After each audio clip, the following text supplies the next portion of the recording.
On va aller faire des découvertes musicales, les découvertes Cube Musique. Oui, qu'est-ce qui est disponible cette semaine sur Cube Musique? Entre autres, nouvel album de Britney Kennel. C'est un album court qu'elle lance, 4 chansons seulement.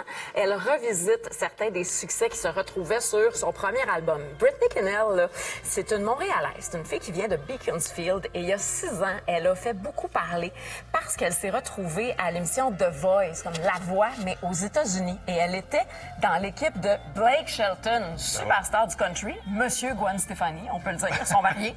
Et au moment où elle était au sommet de sa visibilité médiatique avec The Voice, elle aurait pu en profiter pour lancer un paquet de matériel, des chansons, des albums.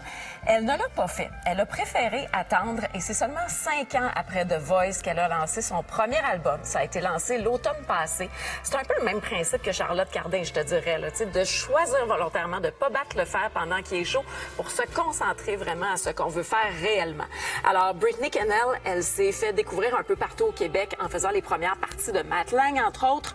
Et là, ce qu'elle fait, je vous le disais, c'est qu'elle revisite son album à Ain't Saint, mais cette fois en version Americana. Alors, 4 pièces là-dessus. Puis si vous voulez la voir en spectacle, elle va être pour la 2e année au Festival Western de Saint-Tite au mois d'août. Elle va participer à la première édition de l'Assaut Montréal et elle va faire la première partie de son idole, Shania Twain, au Festival Booth and Hearts en Ontario le 7 août prochain. On écoute une des pièces qu'elle revisite sur cet album à Ain't Saint Americana Sessions. La chanson s'appelle Neither Did I.